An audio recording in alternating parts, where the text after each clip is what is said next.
kukwazwa kwa shughuli zao katika kaunti mbalimbali kutokana na ukosefu wa fedha.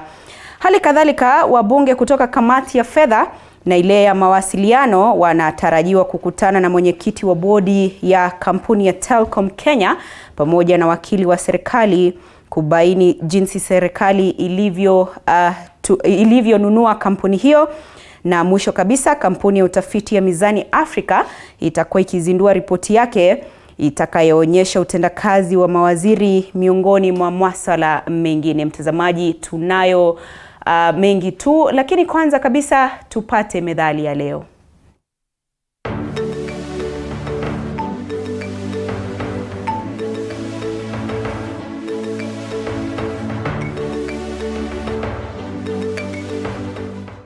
Methali ya leo: mfufua simba huliwa.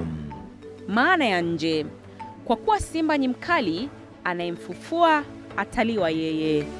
Maana yake: anayelifuatilia jambo la hatari lililopita, jambo hilo litamdhuru yeye.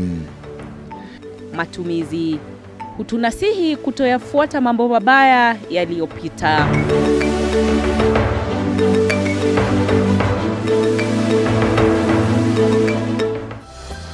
Karibu kwenye taarifa kamili mtazamaji. Mie ni wako Andrin Kilemi, tuandamane sote hadi tamati.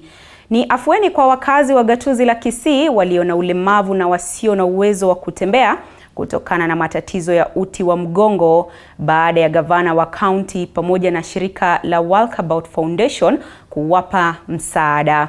Watu zaidi ya 100 na watoto watafaidika na msaada huo katika awamu hii ya kwanza, huku wengine wakitarajiwa kufaidika katika awamu ya pili. Tunaungana na mwanahabari wetu sasa kutoka gatuzi hilo la Kisii kwa mengi zaidi. Naam, asante sana Adrian Kilemi, na kupata vyema kabisa kutoka gatuzi hili la 045 hasa katika uga huu wa Gusii, ambapo siku ya leo ni siku ya fahari kwa baadhi ya wakazi katika kaunti hii ambao hasa wamekuwa na shida zile za uti wa mgongo, vile vile na ulemavu ule wa kutotembea. Kama unavyoweza kuona nyuma yangu tu, hizi ni baadhi tu ya viti vile ambavyo watakuwa wanapata, huku wengine tayari washapata viti hivi ambavyo vitakuwa vinawasaidia kutembea. Na siku ya leo nimejumuika, nitakuwa nazungumza tu na baadhi ya wakazi ambao tayari washapata viti, na vile vile nitakuwa nazungumza na mmoja ya mfadhili ambaye aliweza kupata kiti hiki na ameweza kutuelezea tu ni nini ambacho wao wanakifanya hapa na ni nini ambacho wakazi watakuwa wanatarajia. Okay, kwa majina naitwa Carol. Nimetoka Nanyuki, Laikipia County. Nafanya na Walkabout Foundation. Hapa tumekuja kusaidia watu na viti ambazo ni za kutembea. Kama mimi unaona natumia kiti, nikikosa hii wheelchair siwezi nikafanya anything. So wheelchair ni kitu ya maana sana, ni kama miguu yenye uko nayo. So wakati mtu ambaye ako na ulemavu anapata wheelchair, ni kusema huyo mtu ataweza kujitegemea na atakuwa mzigo kwa mtu ule mwingine. So tumekuja hapa Kisii County kupeana hizi wheelchairs. Walkabout tuko pale Nanyuki, ukitaka wheelchair tuko pale and we give wheelchair for free. Na asante. Pia vile vile ndakuwa namwalika mama mmoja aje hapa, ni mmoja tu wa wafadhili ambao wamepata wheelchair. Atakuwa anatueleza siku ya leo hii wheelchair wameipata vipi na itakuwa inawasaidiaje. Okay, asante. Mimi kwa majina ni Eunice Kemto, nimetoka katika maeneo ya Marani. Nimeshukuru sana kwa siku ya leo juu tumepata kiti. Mama ni mgonjwa, amekatwa miguu yote, hawezi tembea. Kazi yangu ni kumbeba, nimtoa nje, nimrudishe kwa nyumba, lakini siku ya leo nimefurahi sana, nimepata kiti. Sasa kazi imekuwa rahisi. Nimeshukuru sana. Naam, tutakuwa nazungumza tu na msimamizi wa shirika hili atueleze ni nini hasa kilichowavutia kuweza kufika katika gatuzi hili na kuweza kupeana msaada, kwa sababu wengi huwa wanapata tatizo kununua viti hivi, hasa wale ambao wanatoka katika familia ambazo hazijiwezi. Na tuelezee tu kuhusu Walkabout. Asante. Kwa majina naitwa Kit Nandi from Walkabout Foundation Nanyuki. So today we are here to give out mobility devices to people living with disability, na tumefurahi sana because the turn up is very good, na pia tulikuwa tumefanya the research tukaona people living with disabilities hawana any mobility device yenye itawasaidia hata kwenda kazini hata kwenda mashuleni, but today we want to empower them with independence and freedom. So Walkabout is a charity organization. It is based in London, but the headquarters of Africa Africa iko Nanyuki mali tunatoka. So basically ina deal na kupatia watu ambao wanaishi na disability the wheelchairs, and then pia ina fund the spinal cord injury research ili kujua venye watasaidika. Naam, asante sana. Kama ulivyoweza tu kusikiza kutoka kwa wasimamizi, na tumeweza kuona tu katika eneo hili ni wanafunzi wengi ambao wameweza kupata viti hivi, vimeweza kuwasaidia, na vile vile ni swala ambalo tutakuwa tunalifuatilia ili tuweze kuona wengi wameweza kusaidika, na vile vile kuna wale ambao maward administrator waliweza kutembea katika vijiji na kuweza kupata hasa wale ambao walikuwa wanahitaji viti hivi, na wengi wao watakuwa wanavipata. Hii tu ni awamu ya kwanza, na watakuwa pia vile vile wakiendelea kufanya matembezi yao watakuwa wanaongezea, kwa sababu kuna wale ambao hawakuwa wameshirikishwa, hawakuwa wamefikiwa, lakini wameweza kufika katika uga huu. Vile vile pia watakuwa wanafaidika. Ni hayo tu kwa sasa, sina la ziada. Nitakuwa narejesha usukani kwako studio. Ni Adrian Kilemi, jina langu ni Kombo Alfayo. Asante sana Alfayo Kombo, bila shaka kutoka gatuzi hilo la Kisii. Lakini tukiachana hayo mtazamaji, ni kwamba waathiriwa wa sumu ya madini ya risasi kutoka kitongoji duni cha Owino Uhuru kilichoko Mombasa wameandaa maandamano hii leo katika lango kuu la mahakama ya rufaa Mombasa ili kushinikiza kutolewa kwa hukumu kuhusu fidia ya zaidi ya shilingi bilioni 1 iliyoamuliwa na mahakama ya mazingira na ardhi ya Kenya miaka miwili iliyopita. Wamelalamika kuwa hawajapata fidia hiyo, huku kesi ya malalamishi hayo ikiahirishwa zaidi ya mara 3.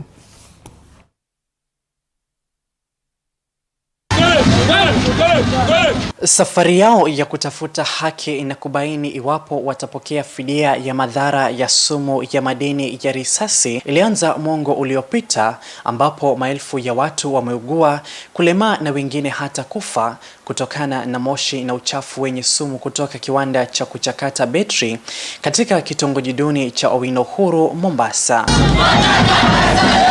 Malalamishi yao yalianza kushughulikiwa na wanaharakati tangu mwaka 2016, ambapo kesi dhidi ya kampuni hiyo iliwasilishwa mahakamani, na miaka 4 baadaye wahadhiriwa wakapata faraja baada ya mahakama ya mazingira na ardhi ya Kenya kuamuru serikali na kampuni husika kulipa fidia ya shilingi bilioni 1.3 za uharibifu wa mazingira. Hawa watu wameathirika, watoto wa mama wamezika watoto wao, wanaume wamezika bibi zao. Kuna wanawake ambao wombs zao zimetolewa, hawawezi kuzaa. Wanangoja haki kutoka kwa wale ambao walishiriki katika kuwaathiri afya yao na mazingira yao. Court Land and Environment ilitupa haki na tunataka hiyo haki. Hata hivyo, miaka kadhaa baadaye hawajapata kilicho chao, swala ambalo limewashinikiza kuandaa maandamano ya amani hadi katika mahakama ya rufaa Mombasa kabla ya kesi waliowasilisha kotini kwa kutolipa fidia kusikilizwa siku ya Ijumaa. Nimepoteza watoto 4 nikizika. Bibi mwenyewe nimezika. Nina uchungu sana kisa kesi inaahirishwa. Kwangu mimi nasikia uchungu sana. Nataka haki ifuatwe, kila mtu apate haki yake. Wametaja kuwa kumekuwepo na kuahirishwa kwa uamuzi wa mahakama dhidi ya kesi hiyo, wakitilia shaka hatma yao. Koti imesema watu walipe, lakini kuna watu ambao ni corrupt katika hii serikali, wanataka wapatiwe kitu kidogo ndio wapeane go ahead. Kwa hivyo hakuna kupeana hata ndururu. Pesa itoke vile vile mabilioni ilivyosemekana ili watu wao wapate haki yao. Wito wa wanaharakati wa kuwataka waathiriwa kukesha nje ya lango hilo hadi siku ya Ijumaa, hata hivyo ulipingwa vikali na mahakama hiyo masaa machache baadaye, huku koti hiyo ikielezea hisia yake kuhusu hatua hiyo, ikisema kuwa si vyema kwa upande wowote wa kesi fulani kutoa shinikizo kwa mahakama kutoa hukumu. Mambo bado. Paul Munio, runinga ya TV47, Mombasa.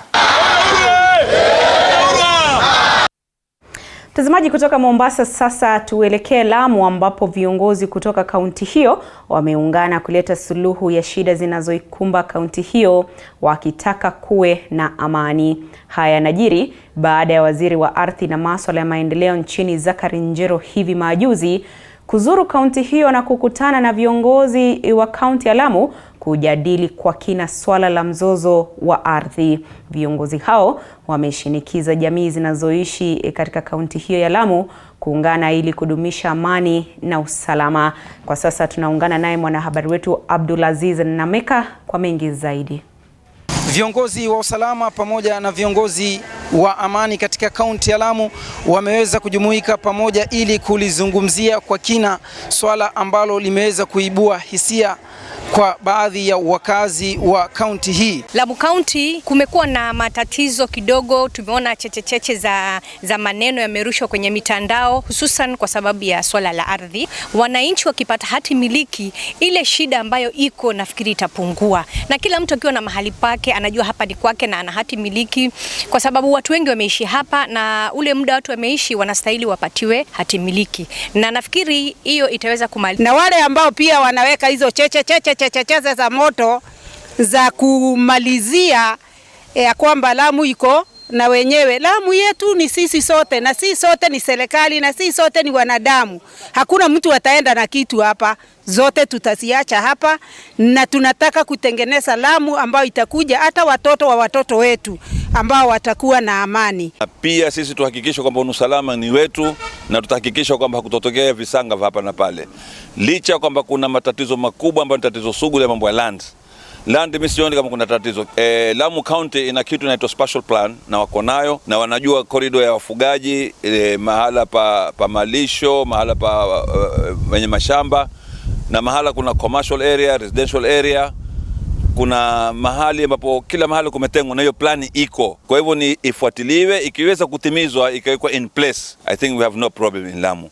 Moja hapa mikakati ambayo tumepanga ni kwamba tutakuwa na mikutano na yani mapastors wote na wale maimam kujadili pia masuala ya amani. Na pia tumeweza kuangalia masuala ya ardhi. Tumeona kwamba mara nyingi swala la ardhi watu wanachukua uzito, lakini hakuna shida kubwa sana, kwa sababu mara nyingi kuna shida zinatokea ndogo ndogo, lakini zikasuluhishwa na wananchi wenyewe. Kwa hiyo tumeweza kuangalia kwa pia upande wa ushirikiano kati ya upande wa security na upande wa wananchi. Hapo tumepanga mikakati mizuri kwamba tutashirikiana kuanzia sasa, wananchi na upande wa security tuweze kufanya kazi pamoja. Ni hayo tu tumeweza kuyasikia kwa baadhi ya viongozi wa usalama na vile viongozi wa amani katika kaunti ya Lamu, ambapo wameweza kujumuika siku ya leo na kuyazungumzia swala la ardhi pamoja na swala la usalama kwa kina. Nikiripotia TV47 kaunti ya Lamu, jina langu ni Abdulaziz Nameka. Asante sana Abdulaziz Nameka. Na shirika la Nest ndilo sasa litakalosimamia mchango mkuu wa 5% unaotozwa mtu anapokopa hazina ya Hustler. Hii ikiwa mfumo wa kwanza wa kisheria kubuniwa tangu kuzinduliwa kwa hazina hiyo, ambayo upinzani ulisuta vikali kwa kukosa mwongozo wowote wa kisheria. Walipokuwa wakizindua bodi ya wadhamini, ilibainika kuwa serikali imeweza kuhifadhi takriban milioni 1 ya mgao wa hazina ya Hustler kufikia leo. Aidha, imebainika kuwa 80% ya watu walio katika sekta isiyo rasmi hawawekezi kwa ajili ya wakati wa kustaafu. Hazina ya Hustler ina takriban watu milioni 19 kufikia leo.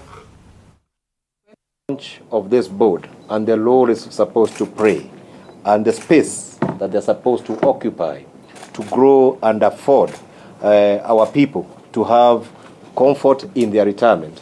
I think I want to be associated of every borrowing and take it to savings. 70% of that saving goes to long term. 30% of that saving goes to short term, means you can access within 1 year. Government has promised that hustlers who will save up to a maximum of 6,000 on long-term section will receive a matching fund of 3,000. So it is when KNES now was in the process of rolling out that the Hustler Fund came on board. And now with the Hustler Fund coming on board and K-Nest and the Hustler Fund being both government initiatives, this is what now you heard our CS for cooperatives now telling you that we are working together to streamline our processes and now see how K-Nest will anchor the savings component of the Hustler Fund, and especially now that we have a trustee board in place, because under the Retirement Benefits Act, the fiduciary responsibility of managing pension contributions falls squarely on the trustees. Okay. Mtazamaji, kufikia hapo tunapunga unyunyu kidogo, lakini usiende mbali, tukirejea tunarejea na mengi zaidi.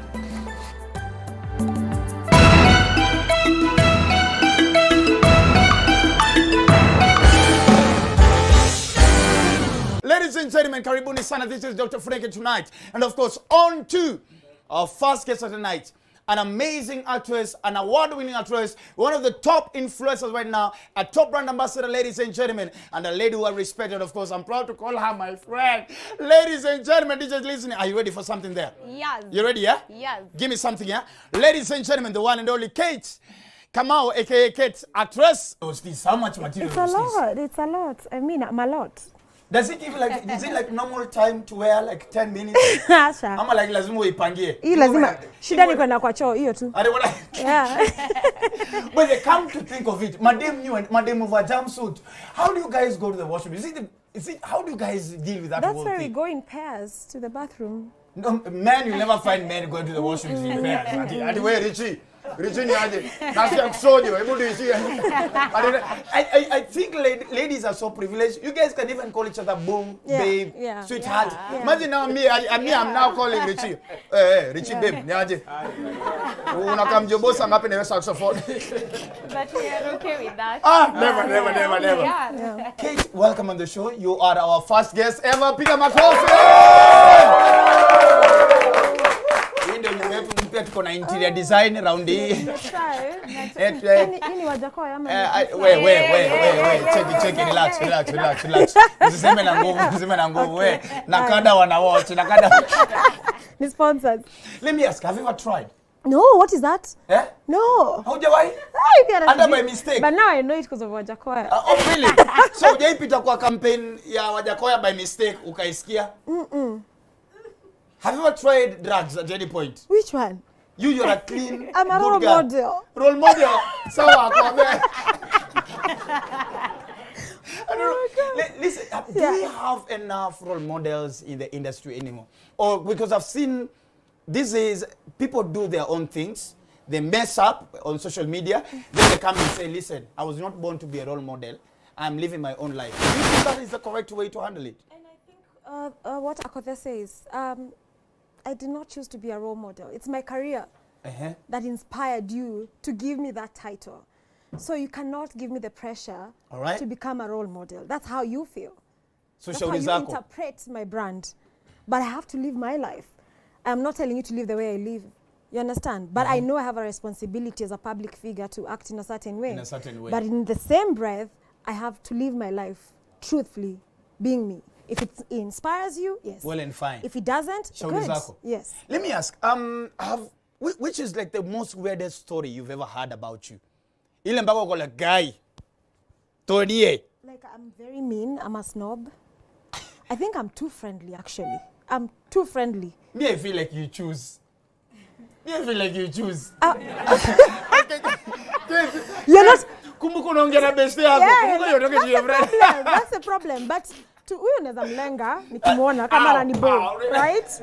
But when to my fans, as in when I meet them on the street or anywhere in public spaces, like I can't. Like, do you understand? Let me tell you why. Yes. Because I also have people I admire and I fangirl all the time. If I met Beyonce, you know, I know you admire me, but sijai kulenga. I'd be flattered if I did. I do. So that's the thought process that goes through my head. If I would act the same way, why would I snob someone? But also, I'm human. Maybe you caught me in a moment, niko kwa shopping. Nafanya shopping, niko nafuliza, haiendi through, na unatry kuniongelesha. I'm like, bro, wrong timing. I've had people come to me, my child is sick in hospital and you want us to take a selfie. I can't take a selfie. And they make you feel like, you know, you owe it to us. I'm like, I was dying, bro. But I mean, you've already said Mpisha. My child was sick, you know. So we need the empathy, you know. We are human beings. Na maboy, wanaume, like wana avocado, wana slide ndani ya DM. I pay no mind. So una block? I don't even open. Ay, guy. So those guys who have been DMing Kate, of course, on social media, just know she's never opened. So wewe wacha ku open up. Some of you mmekuwa hapo ni kama mko kung fu. Muna hi, hiya, hey. So you're doing karate inside. Let me ask you have been in the game for a while now. That's how you know you're old. That's the kind of telling you you're so old. Can I call you veteran? Okay, veteran actress, veteran legend. Ayo kuna mtu ananiita legend juu aliniona tena ujemi nilianza kuact na mzee Ojwang Vitimbi. So I'm like a legendary Dr. I was like, please don't call me legendary. I'm still very young. Oh my God. True. I feel like a freedom fighter. True, but it's true. I've been here nchini ambaye amekuwa akishuhudia utovu wa usalama na hali kadhalika. Waziri wa usalama wa ndani Kithure Kindiki akiwaamrisha wakazi wa maeneo hayo kuondoka chini ya saa 24 ili kuhakikisha kwamba wanapambana na majangili. Lakini je, hatua hii ya serikali kuwaondoa watu kutoka maeneo yao ili kupambana na utovu wa usalama unawaathiri vipi wakazi wa eneo hilo na hususan wanafunzi ambao wanaendeleza masomo yao? Studioni ninao wachanganuzi. Karibu na mimi kabisa ni Stephen Juma Sibor ambaye ni mhadhiri na vilevile ni mtaalamu wa masuala ya elimu. Mwisho kabisa yupo Dennis Ndombi ambaye ni mchanganuzi wa masuala ya uongozi na vilevile mtaalamu wa masuala ya usalama. Na vilevile tutakuwa tukiungana naye Demas Kiprono Kunradhi ambaye ni afisa kutoka shirika la Amnesty International. Kumbuka pale nyumbani una fursa ya kuchangia kwenye kipindi hiki kupitia mitandao yetu yote ya kijamii kwenye Facebook TV47 Kenya, kwenye Twitter @TV47 News na @Kilemi_Andrin. Karibuni sana mabingwa kwenye kipindi cha Matukio Mtambuko. Asante sana, tunashukuru. Naam, tunaangazia mtanziko wa usalama, jinsi ambavyo hali ya usalama imekuwa mbovu na hususan katika maeneo tofauti kama vile Baringo, Turkana na hata Samburu, na ni hali ambayo inawaathiri wanafunzi. Manake serikali inaposema kwamba mna saa 24 kuondoka katika maeneo fulani, ina maana kwamba shughuli zote zitakuwa zinasitishwa. Stephen, sijui hatma ya wanafunzi na hususan katika maeneo hayo kielimu ni gani kufikia sasa?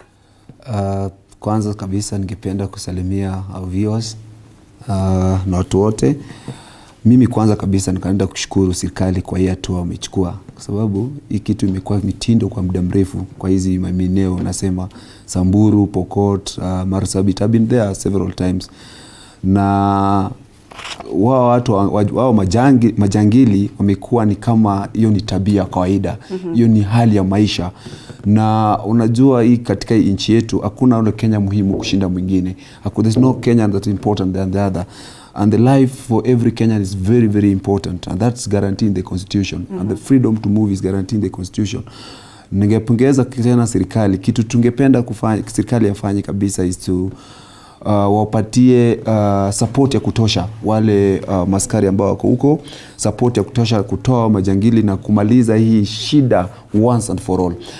Najua watu wengi wakasema ati maisha watoto wataenda shule, watu wanasafa hapa na pale, but kumbuka hii kitu imekuwa hapo for the last 20 years. Imeanza wakati wa Moi, kuja wakati wa Kibaki kidogo, wakati wa Uhuru imekuwa 7 once. Na watoto wako wanaenda shule, mashule zimefungwa hapa na pale. So kitu tu ningeomba serikali afanye, wakuwe na time frame ya kufanya, hata kama watoto wataenda shule, for this to be done once and for all, like what happened in Mount Elgon, ifanywe once and for all. Wakuwe na time frame 6 months or 3 months down the line. Wakitoka hapo hii kitu imeisha, na tutaisikia tena hao majangili wanaua watu, wanachoma shule, wana displace people na kuiba mang'ombe. Sasa hata mimi ukiniuliza, hakuna haja watu waseme maybe hali ya masomo itazorotika kama ingali for miaka miaka karibu 20 watoto wako kwenda shule. Hakuna masomo zinaendelea huko. So hakuna shughuli zingine za uchumi, yote ni hiyo tu ni cattle rustling na kuwa watu. So afadhali serikali kuje umalize hii kitu, tuwatumie 6 month, 7 month, watoto wakirudi shule waanze kusoma. Hali ya utulivu irudi kwa hizo maeneo na watu waendelee na maisha yao once and for all. Yeah. Dennis, hatua ambayo serikali imechukua, manake swala hili na hususan la wizi wa mifugo na maeneo kama vile Baringo kuathirika na utovu wa usalama, si swala ambalo tunashuhudia kwa mara ya kwanza. Ni swala ambalo limekuwepo wakati wa Matiang'i na wakati wa mawaziri wengine wa usalama wa ndani hapo awali. Je, hatua hii ambayo anachukua Profesa Kindiki ambaye kwa sasa ndiye waziri wa usalama wa ndani, unadhani kwamba itasaidia kuwaondoa majangili na kumaliza swala hili la utovu wa usalama katika maeneo hayo, hatua ambayo labda haikuchukuliwa na mawaziri wengine ambao walikuwepo kabla yake? Asante sana Andrin. Na ningependa kusema hiyo rangi ambayo unavaa ni rangi ambayo imependeza. Asante kabisa, sana. Nimependa na naona ndugu yangu pia hapa. Ukupata memo wewe. Siku nyingine nitajaribu ambayo niweze kumatch na nyinyi. Andrin, umeuliza swali muhimu sana, swali mufti kabisa. Shida ya Ngoroko ambao walikuwa naitwa hivyo miaka ya 90s ni shida ambayo ilianza 90s. Na hii shida ni shida ambayo imeletea shida kabisa katika nchi, usalama. Na kitu ambacho kwa kimombo tunaita the fragility of the nation. Ukiangalia ile territory ambayo inaitwa Kenya, utapata kwamba wamechukua sehemu ambayo ni sehemu kubwa. Ni wameintroduce ile tunaita insecurity katika sehemu kubwa ya nchi. Na hiyo insecurity imeleta mambo ya displacement, maendeleo iko hali ya chini, na ikakuwa ambayo ni sehemu ambayo serikali haina usukani. It's a territory that is not governed. Umeelewa? Ni kama ukienda America, unakumbuka ulikuwa una zile movie ambazo zilikuwa zinaitwa Wild West. Wild West. Ni sehemu ambayo haina sheria. Sheria ni sheria ya bunduki na sheria ya risasi. Na hii maeneo ni maeneo ya Baringo, Laikipia, Samburu, Turkana, West Pokot, Elgeyo Marakwet, ambayo tarehe 13 February waziri wa usalama Profesa Kindiki akagazeti hizi sehemu kama dangerous and disturbed at the end of the day. And I believe that kwamba huyu wasia ama hii action ya serikali ni serikali ya William Ruto inataka kumaliza ugaidi nchini, ambao ugaidi umekuwa katika serikali 5 na hazijaweza. Na kwa nini imekuwa katika serikali 5? Tunaona kwamba magaidi ama ambao na si cattle rustling peke yake. Kuna biashara imeingia pale ndani. Na hii ni biashara ya nyama, biashara ya ng'ombe. Umeelewa? Kwa sababu watu Turkana na Wapokot ni watu ambao wanapenda kuweka ng'ombe, wapendi kuuza. Kwa hivyo Andrin, kama wewe hutaki kuuza ng'ombe yako, tutakuja tuichukue kwa nguvu na tuuze. Kwa hivyo kuna kitu ambacho kuna makatela ambao tunaita cattle lords. Wafanyi biashara wa ng'ombe. Na hao si ng'ombe pekee ambayo inauzwa Kenya, ni ng'ombe ambazo zinapelekwa katika nchi za nje. Umeelewa? Ukiangalia vifaa ambazo hawa majangili wako nazo ni vifaa za hali ya juu. Weko mpaka na vifaa bunduki tunaita M16s. Na hilo basi Dennis linaibua swali la je, hawa majangili huenda ikawa wanapata ufadhili kutoka kwa mtu fulani? Ndio maana nimesema kuna watu ambao wanaitwa cattle lords, ni wafanya biashara wa nyama za ng'ombe. Na ni watu ambao wanazipeleka nchi. Wamehakikisha kwamba kama wewe hautauza ng'ombe zako, tutazichukua kwa nguvu na zitakwa vile zitakuwa transported at the end of the day. Kuna nyama ambazo unakula hapa Nairobi, ni nyama ambazo imebidi mtu akufe ama yeye mwenyewe hajapenda kuuza. Pia katika ile sehemu tuko na kitu ambacho tunaita porous borders. Na hizi porous borders ni kwamba unaangalia hizo bunduki zingine zinaingia kutoka pande ya Uganda. Kuna pia sehemu kidogo ambayo ni what we call a contested territory. Kuna kitu ambacho tunaita Ilemi Triangle. Ni Ilemi Triangle unakuta Ethiopia inashindana nayo, South Sudan inashindana nayo na Kenya inashindana nayo. There was a territory that was not defined a bit, which is a contested area, which can be another thing. Lakini hii mambo ya usalama ya North, hizo sehemu ambazo nimesema, ni usalama ambayo imechangiwa na hao cattle lords. mabwenyenye ambao wanataka kuiba ng'ombe kinguvu auze nyama, wanasiasa na maadui wa Kenya ambao hawataki serikali ipate usukani katika hiyo pande. So kitu ambacho serikali ya William Ruto inafaa ifanye ni idhibitishe territorial integrity ya Kenya, na ni serikali ambayo idhibitishe kwamba ni serikali ambayo ni serikali ya Kenya mzima, si serikali ya Nairobi peke yake ama Rift Valley peke yake ama Murang'a peke yake. Ni serikali ambayo all the 47 counties wanapata services na iko na usukani. I want to tell you that Kenya prior to this government taking, tulikuwa na karibu counties karibu 15 ambazo ziko na shida ya usalama. Ukiangalia pande ya coast tulikuwa na shida kidogo, pande za Lamu, pande za sehemu zingine ukiangalia northern, pande za Mandera, pande za Garissa na sehemu nyingine kulikuwa na shida. Kwa hivyo hii serikali lazima ishike usukani na ipatie Wanakenya usalama. Umeongea mambo ya watoto wa shule. Katika hizi sehemu ambazo hawa ngoroko wanakuwa flushed out, si sehemu ambazo binadamu wanaweza ishi. Ni kwa sababu ni zile gorges. Kuna msitu ndani na ni gorge ndani ya mlima. Mimi mwenyewe nimefanya kazi hizo sehemu kidogo, na kuna sehemu ambayo tuliweka shule na tukaweka kanisa. Hiyo sehemu haijawahi ishi mtu miaka 25.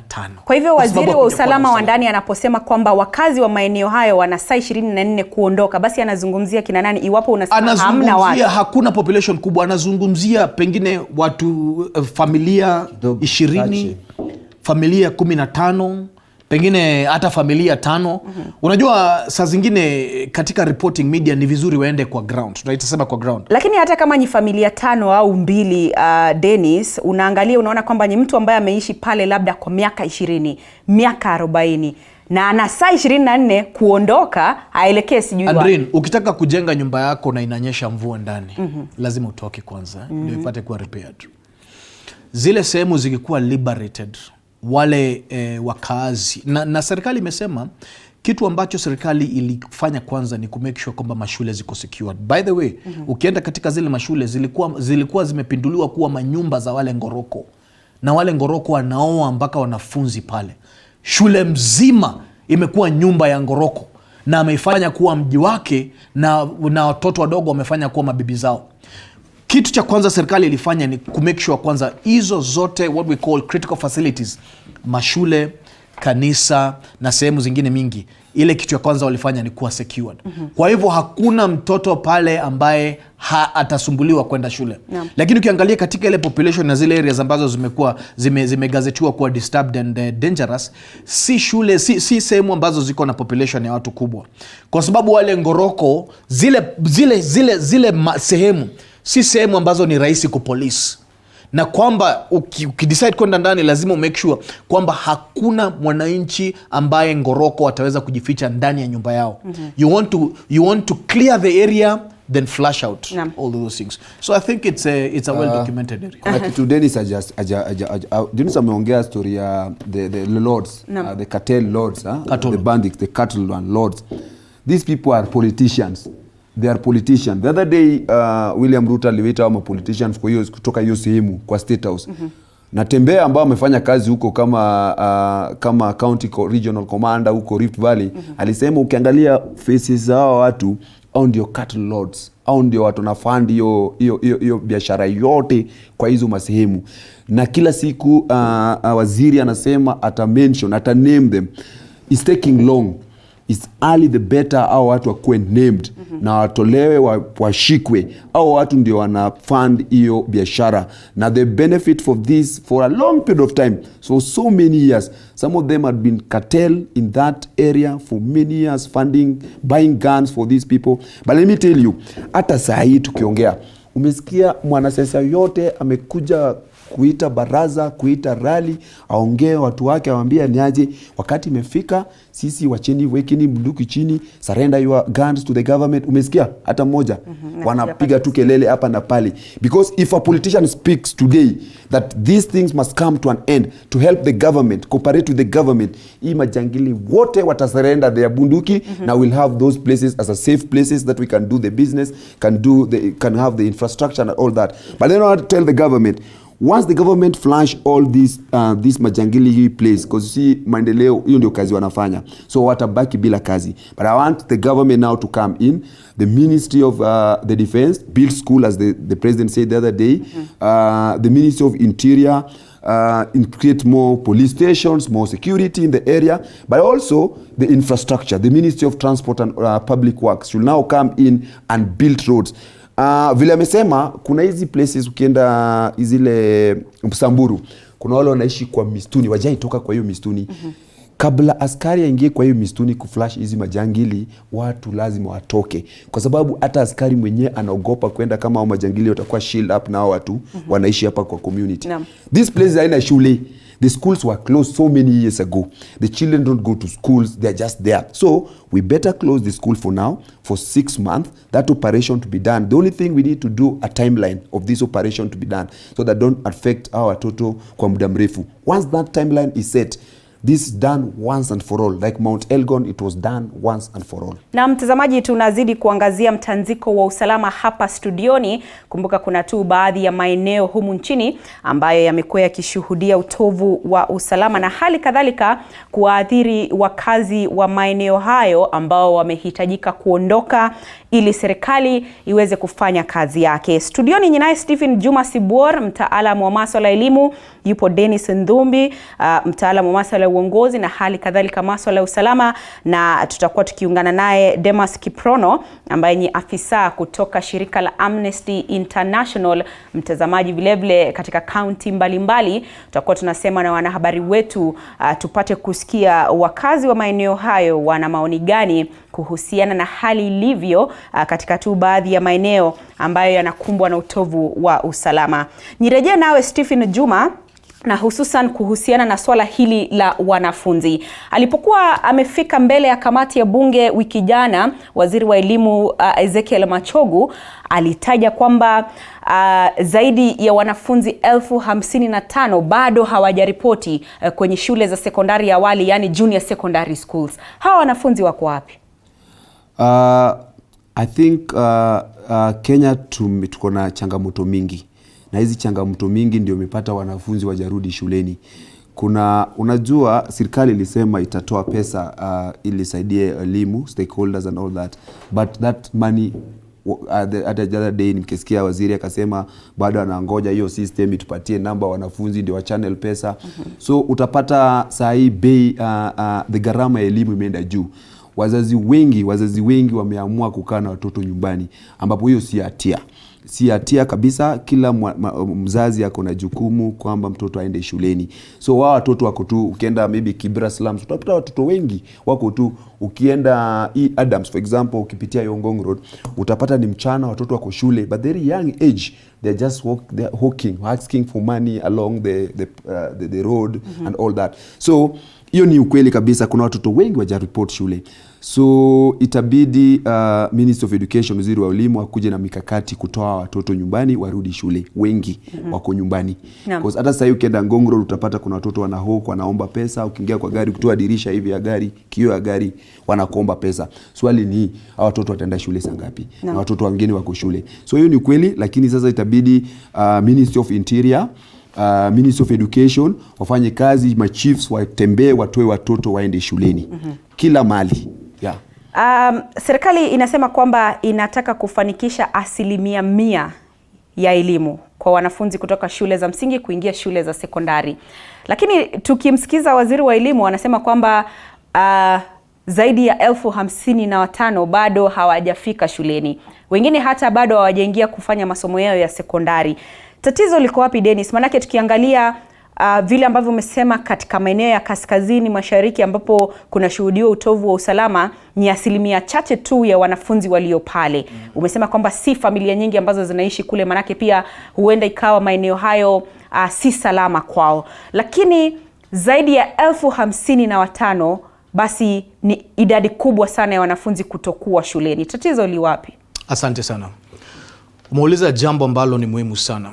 Na katika upande wa North ambao kuna security operation, kuna maneno mingi sana ambao inaleta mambo ya insecurity, na si mambo ya cattle rustling peke yake. kuna mambo ya oil exploration, kuna mambo ya kisiasa, kuna mambo ambayo watu ambao wanataka kufadhili mambo ya biashara hapo. Ukiangalia sehemu mingi zimefunika zile ambazo tunaita access paths to oil exploration areas, ndio watengeze chokes. Unajua cattle rustling hawako interested na zile barabara, wanapeleka ng'ombe kwa msitu.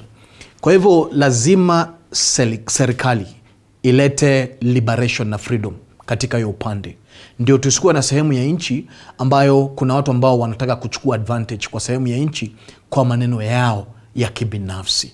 Na serikali kuensure kwamba hiyo pande ya Kenya iko liberated, ni kwamba tutamake sure kwamba tuko na nchi mzima.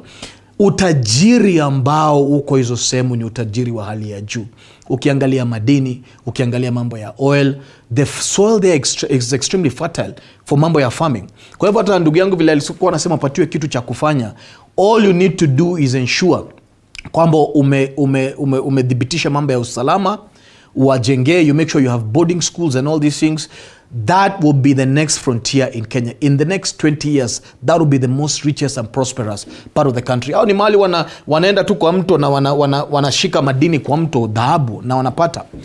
Mambo ya shule na mambo ya 100% transition.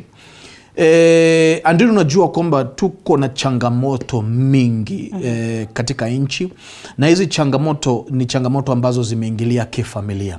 Kwa hivyo hata ukijenga mashule mingi na tujatatua changamoto ambazo zinaumiza familia, cost of living lazima tusuluhishe. Mambo ya chakula lazima tusuluhishe. Ile kitu ambacho naita ile gross domestic happiness, happiness ya kifamilia, ile ambayo familia iko na hela ya kujitunza, familia iko na hela ya kupeleka watoto shule, ni mambo ambayo lazima tusuluhishe ili tuweze kumobilize watoto kutoka jamii.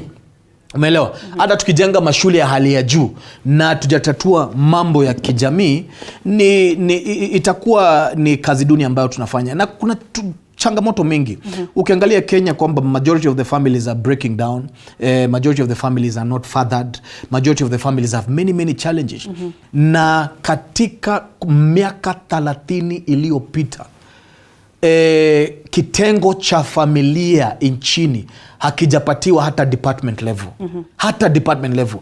Ukiangalia Ministry of Social Services, at the end of the day, ujaribu kutafuta kitengo ambacho kinashughulikia mambo ya familia, itabidi utumie microscope ama mwiba kujaribu kupata. Kwa hivyo maswala ya kijamii lazima yaletwe mbele. Na ndio unaona hata wale watoto wengine tunapeleka kwa shule wanakuja na changamoto. Tuko na mambo mingi, mambo ambayo tunashindwa kwamba hao watoto wametoka wapi na wazazi wao ni akina nani, wanalewa kivipi. So hii serikali lazima you have to prioritize matters from the family perspective. For as long as we don't mobilize children from the family level, tutapata changamoto. Kwa sababu wewe mali sasa umetoka kwa nyumba yako, kuna changamoto. Na tukikosa kukusaidia na kufanya kazi na wewe kusuluhisha hizo changamoto, then mali popote unaenda, whether ni kazini ama ni shuleni, kutakuwa na changamoto. Lakini kitu moja nafurahia ni kwamba maswala mengi ambayo yanatoka sahi yanakaa kama challenges ni maswala ambayo serikali inashughulikia na lazima washughulikie. Kwa sababu asiposhughulikia, unaangalia unashindwa, tutakuwa na nchi kweli miaka 10 ijayo? Kwa hivyo lazima tuache mambo ya kisiasa. Hatuwezi kuwa sasa tuko year number 1 na unataka kutuintroduce kwa campaign tena miaka 5. Hapana. Lazima tukatae mambo ya kisiasa kabisa kwa sasa, tufocus na mambo ya maendeleo, mambo ambayo itaziba ufa mahali ambapo ukuta karibu ibomoke. Na mahali nyuta zimebomoka, lazima basi tukae chini tujenge upya. Tujenge upya kutoka the very basic level. Unaona Kenya ni kwamba majority of the families ni majority ambayo ziko single parented. Kwa hivyo inamaanisha kwamba ukiangalia wamama wengi nje na madada wengi nje, mzigo kunao ni mzigo ambayo inavunja mgongo. Lazima tuangalie ile kitengo cha kifamilia vizuri na tupatie hiyo kitengo nguvu. Tukipatia kitengo cha kifamilia nguvu, tutaweza kusuluhisha almost 60% of the issues. Haya. Na pia ningependa kusema hivi, kuna basic needs zinakosa kwa hizi mafamilia. Nimekuwa Kajiado, nimekuwa huko sehemu za Narok, nimekuwa huko sehemu za Transmaria, Transmara. Unaona sasa tulikuwa naongea sehemu za huko juu the north huko pia kuna changamoto mingi ya chakula, hakuna chakula. So hii 50,000 si inatoka tu the north, the Samburu, the Turkana, the Pokot, inatoka karibu sehemu zote. Mimi ni mkaaji wa Kibra. For example, utapata nimekuambia kila siku ukidrive along Ngong Road utapata watoto wengi wajaenda shule. Wako na changamoto ya chakula kwa nyumba. Kitambo mimi nikitembea huko karibu Kibra nilikuwa naambia watu niko na 1,000 patia watu karibu 7 unga. Unajua 1,000 ukipatia watu karibu sanga wakati huo unga ilikuwa 60 bob ama 50 bob. Wewe uniona umefanya kitu mzuri lakini jambo mzuri, lakini saa hii unga ni 180 200 yezi badilisha zikatosha. So inamaanisha kuna familia wengi wako na changamoto. Sasa kama mtu hajakula usiku, nilikuwa naambia mtu juzi nilikuwa naambia mtu saa hii mtu akikwambia nililala njaa, ukweli huo mtu alilala njaa kwa sababu alienda kufanya kazi maybe kibarua hapa na pale, hajapata chochote, amerudi nyumbani, watoto wamelala njaa, au watoto hawezi enda shule. Na sasa utashughulikia shule ama utashughulikia unga. So ni kitu kwanza serikali vile walisema, serikali kuna uwezo ku make sure hiyo unga basic commodities zimerudi ile inaweza accommodate mwananchi wa kawaida. Kwanza from there now we talk of schools. From there now we can move the chiefs around. Serikali is subsidize education, hiyo bei ya hiyo malipo ya shule. Nasikia nilikuwa na rafiki yangu Dindi Nyoro. Nasikia kisubiri ni ukweli but nitaibisha kama ni ukweli.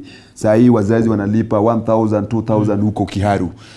Why can't we do it to all Kenyans? Government is possible. It's possible. It's possible. All Kenyan government should subsidize hiyo pesa tunalipa shule ili wazazi waweze kulipa hiyo karo, watoto waende shule. The government subsidize the basic commodities so that we can be able to afford unga, they can be able to afford. So mtoto akitoka ameshiba, atoke kwa nyumba aende shule. Then the pili, religious communities. Religious are now running away from their responsibility because tuko na single mothers wengi sana. Watu wataki kuoana, watu wataki watoto wanatembea everywhere. Religious leaders should now come to their role to make sure the basic the principle of a community is the family. Everything begin with the family. So religious leaders must now play their role to make sure the government, as he said, there's no department of family. Hiyo tumewacha.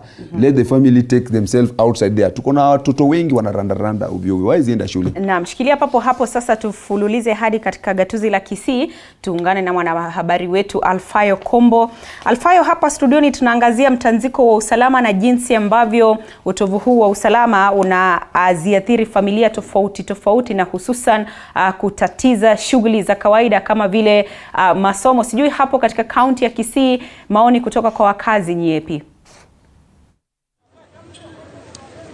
Naam, asante sana Adrian Kilemi, na kupata hapa nipo na baadhi ya wakazi kutoka gatuzi hili la 045 ambao watakuwa wanatueleza hisia zao ni zipi kuhusiana na hali ya usalama katika taifa, hasa yale maeneo ambayo yapo na utovu wa usalama, na kulikuwa na agizo kwamba waweze kuhama kutoka maeneo hayo, na tutakuwa nazungumza na wakazi watueleze hisia zao ni zipi na wanafikiriaje kuhusiana na maamuzi hayo na mambo mengine mengi.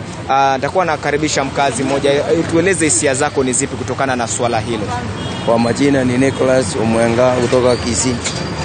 Ushauri wangu, nilikuwa na shauri serikali kidogo, kwa sababu ukihamisha mtu kwenye anaishi inakuanga ngumu, kwa sababu ukiangalia wakati huu uchumi imekuwa mbaya, hata chakula hakuna. Ukipeleka kwenye unataka, si watu wataenda kukufia mahali pamoja. Kwa hivyo ni vizuri wapeleke ulinzi pale, waweze kuangaliwa na walindwe vizuri, kwa sababu kila mtu anahitaji kwenye akona freedom. Unajua ukipeleka mtu kwenye unamwekea mpaka, hataweza kuishi vizuri, na ng'ombe zao watapeleka wapi? Hata watoto wao watasoma namna gani? Kwa hivyo tulikuwa tunaomba hata serikali yote iende hapo iwasaidie, ndio wakae kwao. Itakuwa vizuri kwa serikali. Naam, asante. Takuwa nakaribisha pia mkazi mwingine. Simama tu hapa utueleze hisia zako ni zipi na unahisije kuhusiana na swala hili la utovu wa usalama. Swala hili la usalama, nilikuwa na shauri Professor Kindiki for free. Kindiki na kushauri leo usikize vizuri. Mambo ya usalama ni vyema ungefanya ushauri kwa watu wengi, kwa sababu tuko na maafisa wetu ambao wanaelewa mambo ya usalama vizuri, wananchi ambao wanaelewa mambo ya usalama vizuri.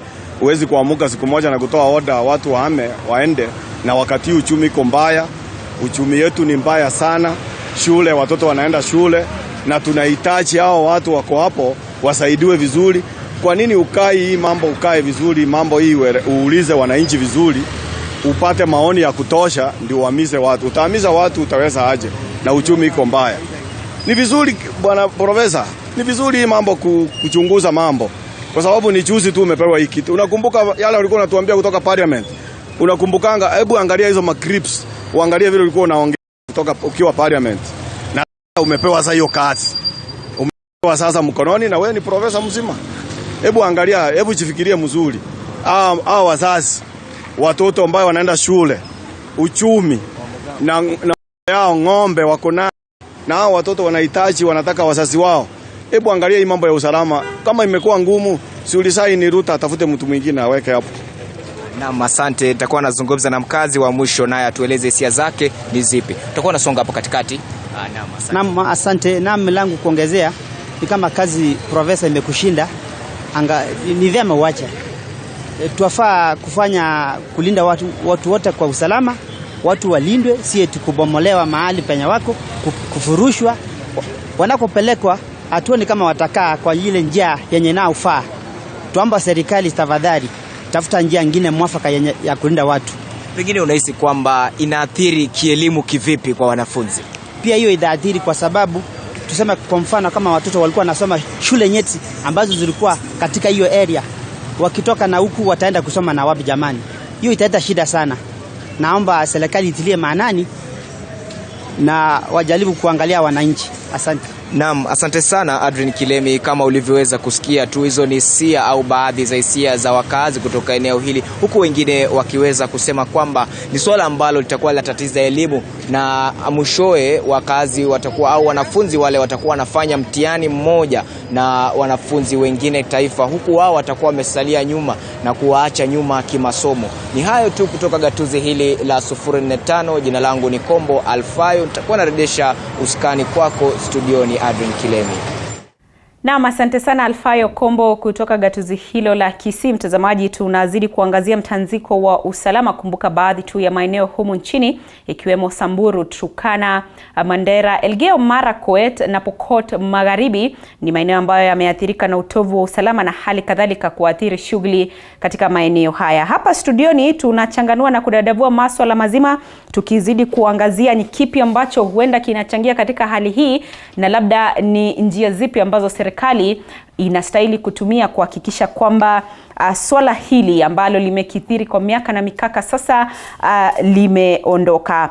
Na awali wakati au hata kabla ya uchaguzi, Dennis, walisema kwamba huenda hali hii inayoshuhudiwa katika maeneo hayo ni kutokana na masuala ya kisiasa ambayo yalikuwa yakiendelea. Manake mzozo ambao ulikuwa ukishuhudiwa kule, majangili wakiwahangaisha watu, ulikuwa somehow unakuwa related na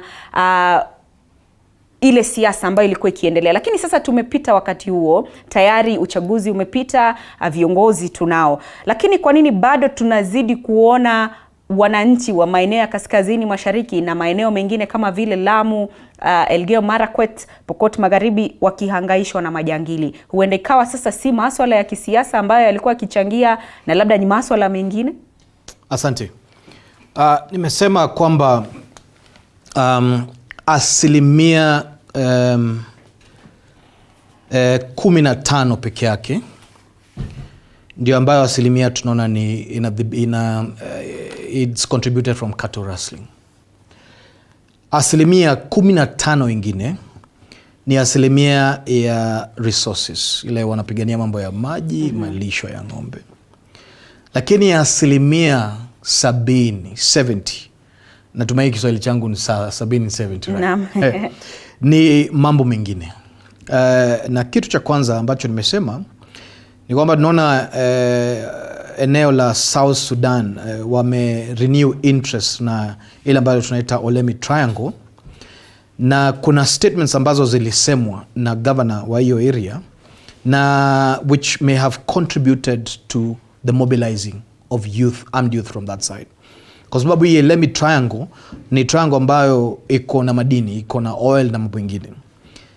Cha pili ni madini, oil and upcoming exploration of the same and current elapsing contract.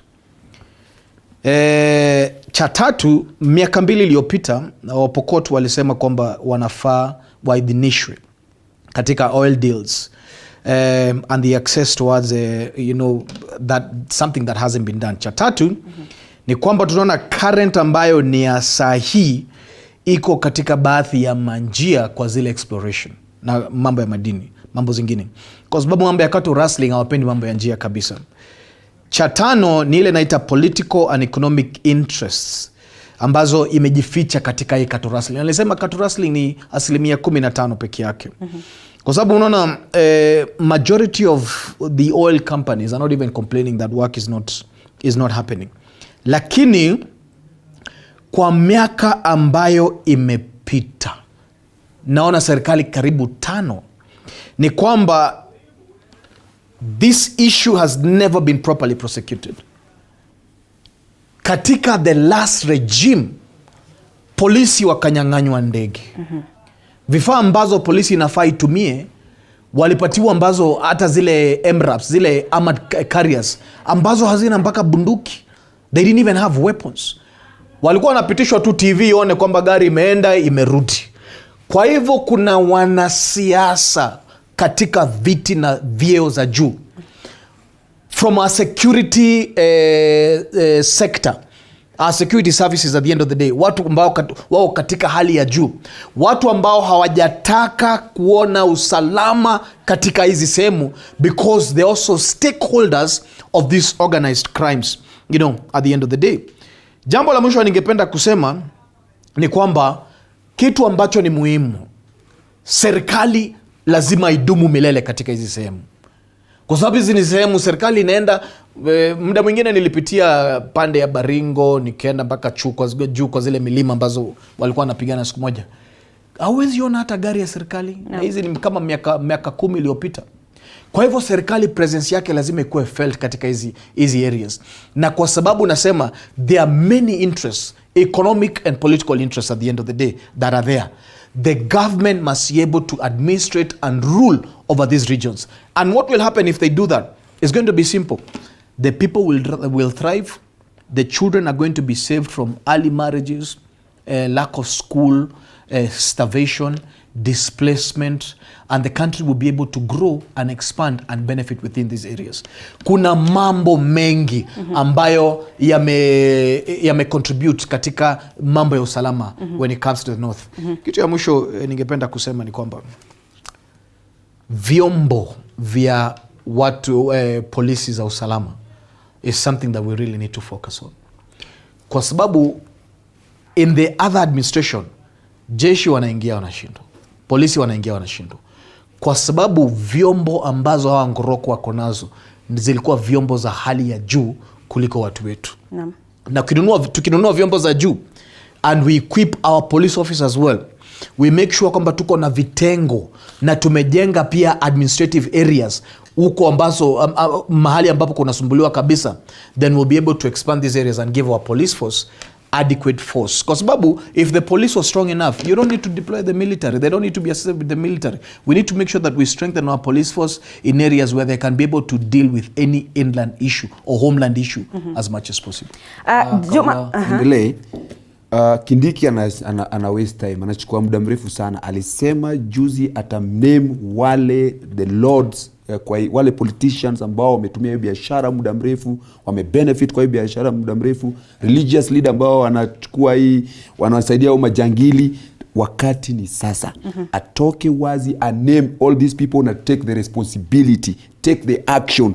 Time for talking is over, because hii kitu watu wameumia muda mrefu, watoto wameumia, hakuna mashule, hakuna development, any development, hakuna maendeleo kwa hizi regions.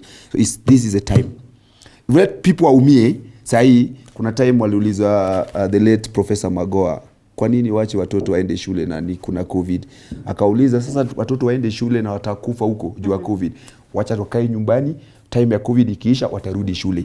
Wacha tumalize hii nonsense ya majangili pale kule juu, wakimaliza watoto warudi shule na wasome na amani, development idumu, kila kitu idumu. Na katika swala hili la kuwaondoa wakazi walio katika maeneo yaliyoathirika na usalama, waziri wa usalama Profesa Kithure Kindiki sasa amepambanua zaidi kuhusiana na swala hili la kuwaondoa. Na anasema kwamba we shall ensure that no individual is displaced from their home or places of habitual residence without support to settle elsewhere and lead their daily lives normally. Kwa hivyo waziri wa usalama wa ndani Kithure Kindiki anaonekana kwamba hata serikali inapochukua hatua hii, basi itakuwa pia inachukua hatua nyingine ya kuwasaidia wale ambao watakuwa kiondolewa kutoka maeneo ambapo wamekuwa wakiishi. Lakini swali ambalo ninataka kukuuliza Juma ni kwamba Dennis hapa amesema kuwa 15% inayochangia utovu wa usalama katika maeneo ya kaskazini mashariki ni pamoja na wizi wa mifugo.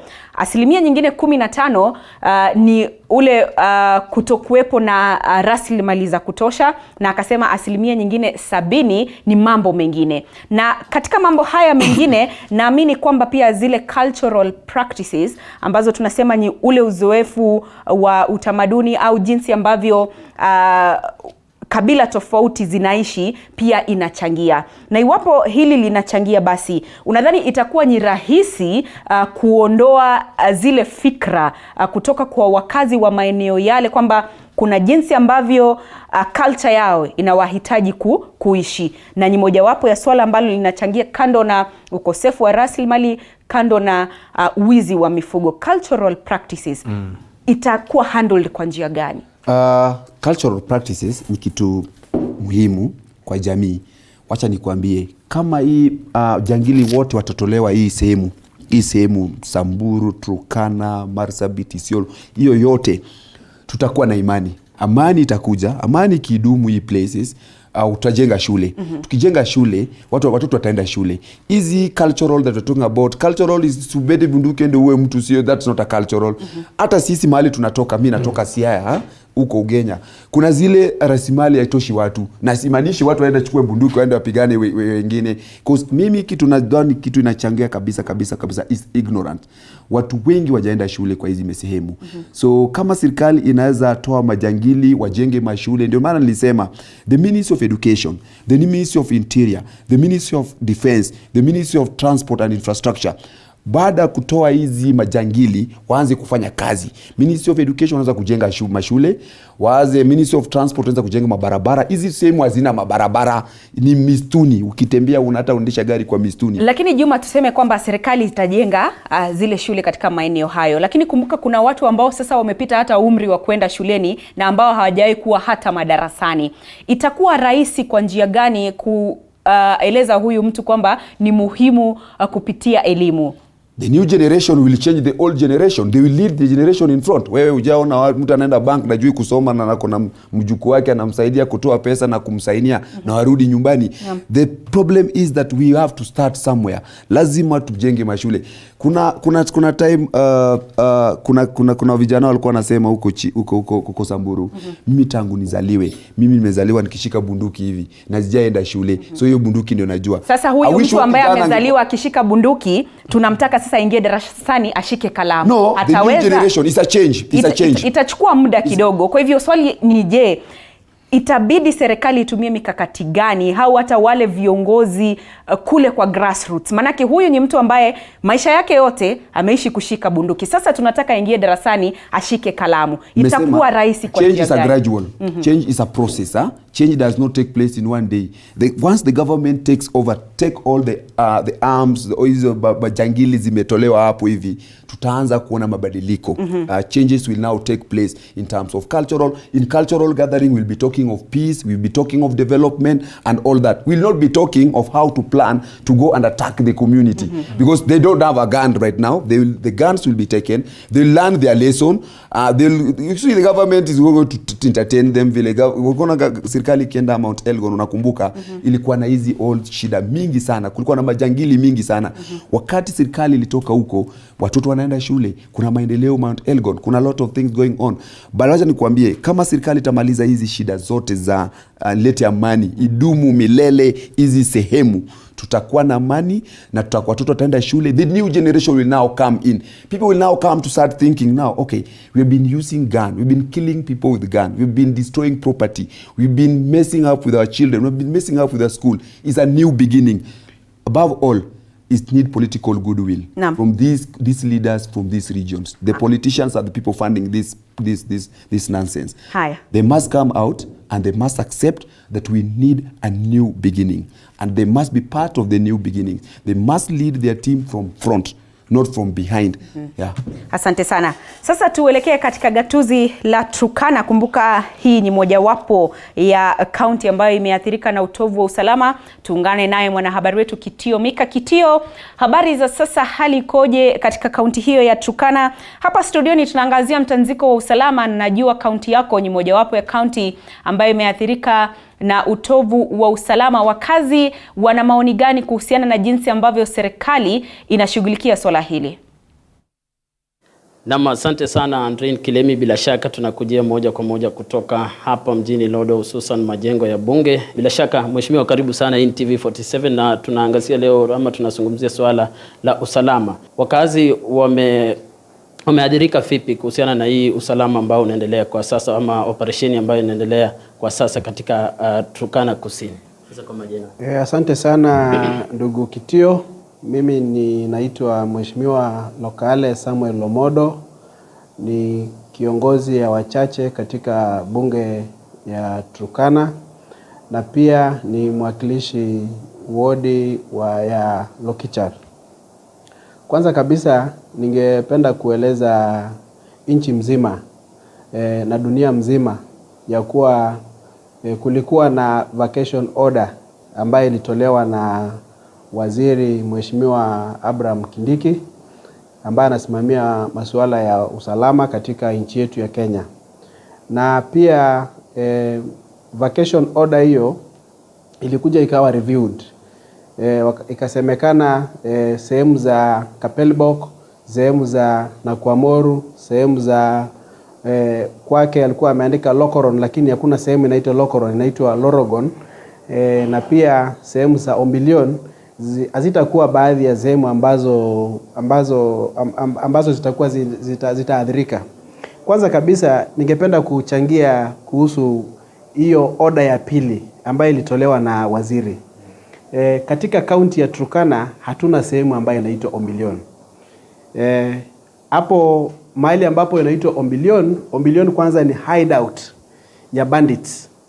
Waziri anatakana aweke Ombilion kama mmojawapo ya areas ambayo vacation order inatakana iwe executed. Jana jioni kumekuwa na vita hapo Lorogon. RDU wako hapo, ni KDF wako hapo hivyo, GSU wako hapo hivyo. Mtu mmoja ameuawa jana. Siku 3 iliyopita watu 2 waliuawa. Mheshimiwa, pengine katika operation hii, je, watu wamenufaika ama kuna manufaa yoyote kwa wakazi wa kaunti ya Turkana, hususan Turkana Kusini na Turkana Mashariki? Kwanza kabisa Bwana Kitio, mimi sina uhakika ya kuwa kuna operation inaendelea. Unawezaje sema kuna operation na watu wanaendelea kuuawa? Majangili wanaendelea kuua watu. Jana tumempoteza mtu Lorogon. Siku 3 iliyopita tumepoteza 2. Maafisa wa serikali wako hapo hivyo. Ni jana tu peke yake ndipo tulisikia baada ya ushambulizi, at least kwa mara ya kwanza tangu tukasikiza watu wa GSU wamerespond. Watu hawezi mifugo yote imechukuliwa. So tayari watu wenyewe, yani people are psychologically tortured. Every day they lose their people. Every day they lose their livestock. Every day they cannot go to their farms. Tukija katika swala la elimu, pengine mheshimiwa, je, masomo yanaendelea ama wanafunzi na wazazi pamoja wameshatoka maeneo hayo? Ndugu yangu, sasa masomo itaendeleaje wakati ambapo kila wakati risasi inalia? Lorogon, hata kama watoto wanaenda shule, hatuwezi tukasema shule imefungwa. Mwalimu mkuu yuko kule. Lakini baada ya muda kidogo watoto wakiwa shule, risasi inalia. So inamaanisha hata operesheni ambayo serikali imesema inafanya hapo sio operation ya ukweli. Mheshimiwa, pengine wakazi wa kaunti ya Turkana ambao operesheni inaendelea maeneo hayo, je, wamehamia sehemu zingine na madhara ambayo wanakumbana nayo kwa sasa ni gani? Jambo la kwanza, watu hawana maji ya kunywa. Watu hawana chakula ya kula. Jambo lingine ni kuwa wanyama wamechukuliwa. So watu wako katika hali ya taharuki. Ukienda katika hizo sehemu, hakuna shughuli inaendelea. Kila wakati watu wanakaa wakingojea kifo, kwa sababu hakuna kitu kingine ambayo inaendelea katika hizo sehemu. Ukienda sehemu ya Nakuamoru, watu wengine wameamua kutorokea usalama kwenda sehemu za Kalemgoro. Wengine wameamua kutorokea usalama kwenda sehemu za Lokichar. Wengine wameamua kwenda katika sehemu za Katilu. Unapata ya kuwa hata wakati ambapo watu wanahama kutoka hizo sehemu kwenda sehemu zingine, hakuna strategy ama hakuna mpangilio ambaye serikali inatoa kwa sababu ya watu kama hao. Mwisho kabisa, mheshimiwa, pengine wewe ama ninyi kama viongozi wa kaunti hii, nini ifanywe ili amani iweze kurejea maeneo hayo, hususan ninyi na jamii ya Pokot? Jambo la kwanza, kila mtu arudi kwake. Pokot arudi West Pokot, Turkana abaki Turkana County. So haya maneno ni zaidi. Jambo ambayo tunataka nchi mzima ijue ni kuwa haya mashambulizi bado si mashambulizi kuhusu mambo ya kutafuta mifugo. Mipango ambayo majangili kutoka Pokot wako nayo, na tusemi jamii yote ya Pokot wako na shida. Wale majangili kutoka Pokot wako na mpango ya kuhakikisha ya kuwa wamefukuza Waturkana katika ardhi yao na pia wameishi hapo hivyo. Na hizi mipango yote imepangwa kisiasa. Asante mheshimiwa.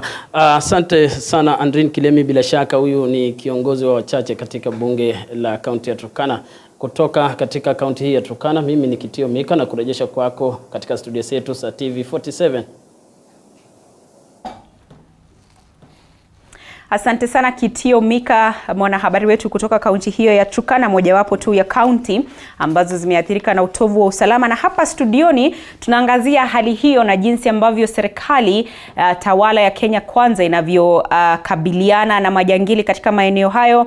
Na studioni ni kukumbushe tu kwamba tunaye Stephen Juma Sibor, mtaalamu wa masuala ya elimu, Dennis Ndumbi, mtaalamu wa masuala ya usalama na vile vile masuala ya uongozi. Na sasa ameungana nasi afisa kutoka shirika la Amnesty International, Demas Kiprono. Asante sana Kiprono kwa kuungana nasi kwenye kipindi.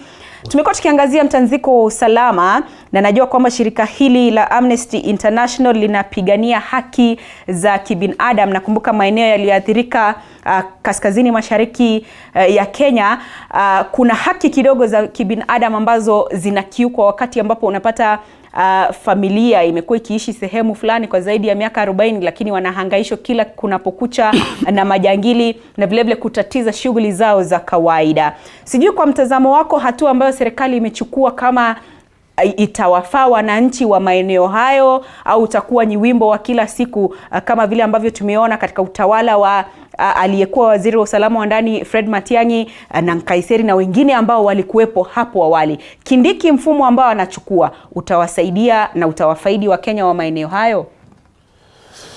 Kwanza tu ni kusema kwamba shida hii ilianza kitambo sana. Hata si ati ilianza wakati wa Moi ama wakati wa Kibaki. Shida hii ilikuwa hata wakati wazungu walikuwa Kenya. Kwa ajili hii eneo ilifanywa iwe part of Northern Frontier Districts. Ilikuwa ni kama maendeleo zenye ziko katika maeneo zingine hazingeweza fika huko.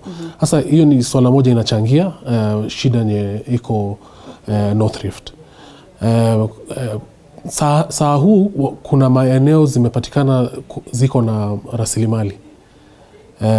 Kuna oil and gas, kuna geothermal potential, kuna minerals. Hii inamaanisha nini? Inamaanisha kuwa saa hii tumeanza kuona pia aspect ya mashida za mpaka. Na ukiangalia maripoti kama ripoti ya Kenya National Commission on Human Rights, na shuku ilitolewa about 4 years ago, ilisema kuwa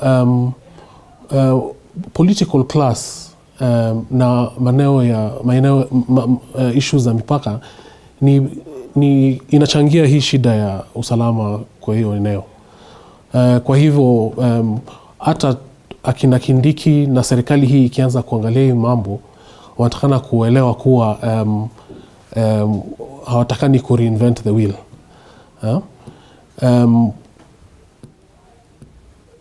Measures zitachukuliwa na serikali lazima zi take into account masuala kama haki za watu, lakini pia tukiongea kuhusu eneo la operesheni la kama iko na polisi na iko na KDF, inamaanisha kuwa pia wanakabiliana na watu wenye wako na bunduki. Na hizi border za hapo awali tulikuwa naona kuwa small arms zilikuwa zinakuja kutoka maeneo za Ethiopia, Sudan na kaunti zingine. So vile Kindiki amesema kuwa watu watasongeshwa, kuna mwenendo ya displacement, internal displacement lazima ifuatwe. Yeah. Waziri mwenyewe amesema kwamba hata wakati ambapo watu hawa watakuwa wakiondolewa kutoka maeneo ambapo wamekuwa kiishi, basi serikali itajukumika kuhakikisha kwamba hawajakuwa displaced, kwamba wamepata maeneo mengine salama. Hivyo ndivyo anavyosema. Kwa hivyo wakati ambapo tunaangazia haki za kibinadamu, nadhani hii ni mojawapo ya hatua ambayo serikali imechukua kuhakikisha kwamba wale ambao wanaondolewa katika maeneo yao watapata sehemu nyingine, sio? No. Haya, nirejee kwako Dennis Ndumbi. Tayari tumeainisha kwamba kweli pana utovu wa usalama na kuna tatizo, na si tatizo ambalo limeanza sasa hivi, bali ni tatizo ambalo lilianza wakati wa kitambo sana.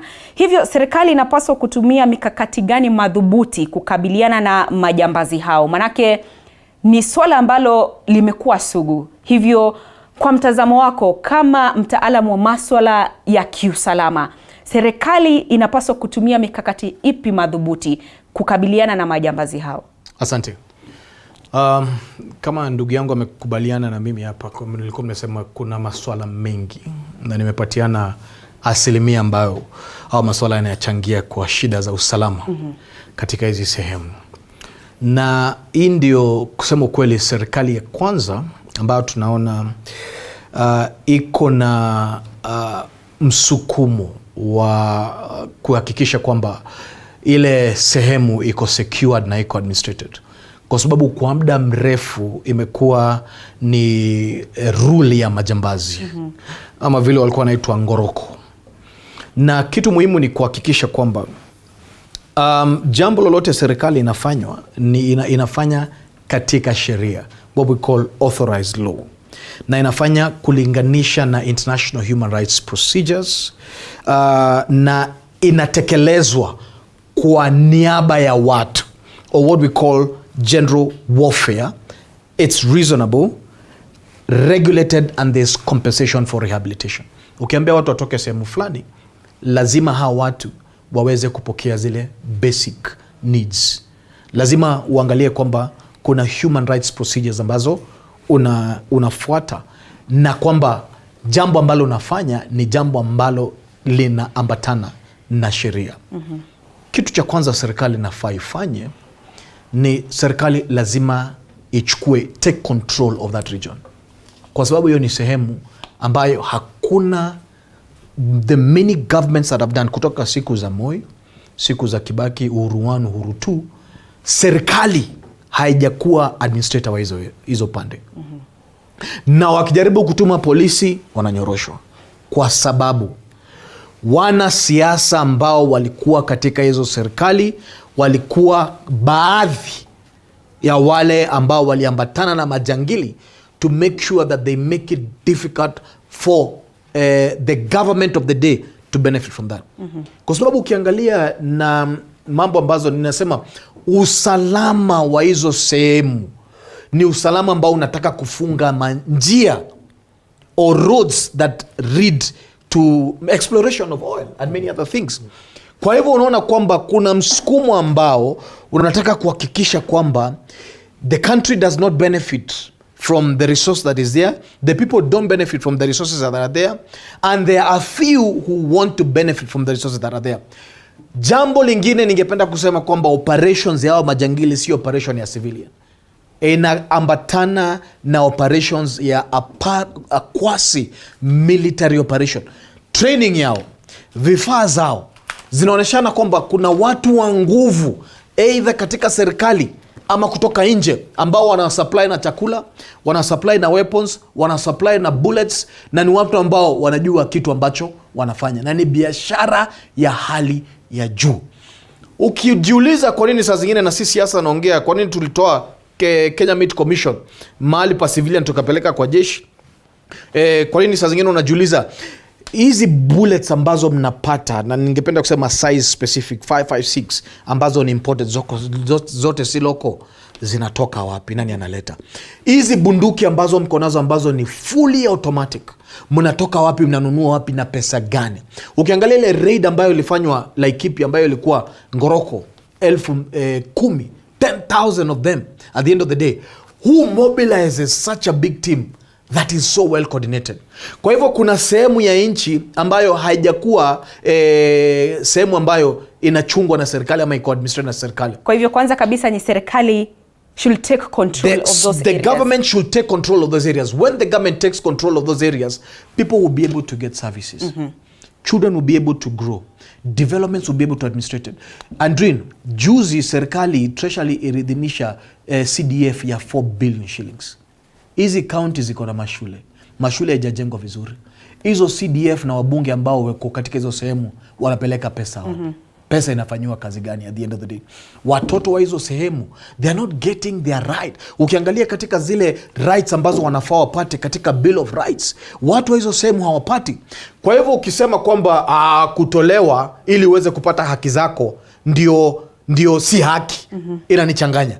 Ukiniambia kwamba, nikikwambia kwamba shida kuna shida kwa nyumba yangu, watu wangu wanauliwa, uniambie fanya hivi, toka hapa kidogo ili tuweze kurekebisha masuala ambayo yanakusumbua hapa ili uweze kupata haki. Haki gani ndio kubwa? Haki ambayo usalama wa sehemu hizo na watu they've been assured of rights. Ningependa kumalizia na kusema kitu ndugu yangu alisema. Cultural trainings have contributed majorly to this, to majority of this culture that you're seeing. Kwa sababu Andrin, mimi nimezaliwa hiyo sehemu. Ule mwenye ambaye ameelimika kabisa, yuko na degree na ni professor, ni mwanasiasa ambayo yeye ndiye anatuletea bunduki. Sitaona haja ya kwenda shule. Na kama success ya hiyo mali ni kuiba ng'ombe tunauza, hautaniambia kwamba kuwa daktari ndio kitu muhimu kabisa. Kwa hivyo lazima kuna many sources of education. Kuna ile formal, kuna non-formal, kuna informal. Ile formal, na kuna ile formal ndio haijaingia pale. Ile masomo ya darasani haijaingia pale vizuri. Na zile resources ambazo ziko pale, oil, nini, madini ambayo yako pale, and doctors are required, teachers are required. That area we can train children to be able to be the ones that enjoy the resources of that area. We can train engineers. We can do whatever it is. It's one of the most richest areas in the country. And that possibility can be seen. Kitu kingine, pale wasichana wanaolewa wakiwa wachanga sana. Na wasichana wengi, many girls are being rescued today. Many girls know that I shouldn't grow up to be married at 12 years old or 13 years old at the end of the day. Serikali lazima iende pale, idhibitishe usalama wa wasichana wadogo, idhibitishe usalama wa vijana wadogo, kwa sababu kijana ana grow, baada ya kupelekwa shule anapatiwa bunduki, anakuwa ngoroko at the end of the day. Kwa hivyo serikali ina jukumu kubwa ya kuhakikisha kwamba imesecure area, imeadministrate area, na watu ambao ni wa area wameweza kudhibitisha maisha yao and to develop their areas based on the kind of education and the kind of environment that we can give them. Juma, wakazi na pamoja tu na maafisa waliostaafu katika maeneo yaliyoathirika na utovu wa usalama wameonekana wakishinikiza serikali kusitisha utumizi wa KDF katika maeneo hayo. Maoni yako ni gani? Kwa sababu tumesema hapa vizuri na tumesema tunarudia, hao watu maofisa, hao watu wamekuwa retire politician, the civil servants, wamekuwa wana benefit katika hiyo biashara ya majangili, kuuza mang'ombe, kuiba mang'ombe, kutafuta bunduki huko South Sudan, Ethiopia, Uganda, cross the border. Wamekuwa part of parcel of this biashara. Sasa wakati huu serikali imekuja ikasema pana, wakati imefika kukomesha hii tabia yenu na kuachana na bring maendeleo kwa hii nini, hawataki. Change is gradual. People wataki change, wabaki mabadiliko, wanataka tu wabaki pale vile amesema. Kama mimi ni profesa na nimeenda shule na ninakuja kufanya hiyo biashara ya kuuza ng'ombe, unaona yule mtoto mdogo tena haja kwenda shule, hiyo lazima tukomeshe. Na Amnesty International, kuna watu walikuwa wamesema juzi, wakati 130 police officers wanauliwa, mlikuwa wapi? Wakati watoto wanauliwa, mko wapi?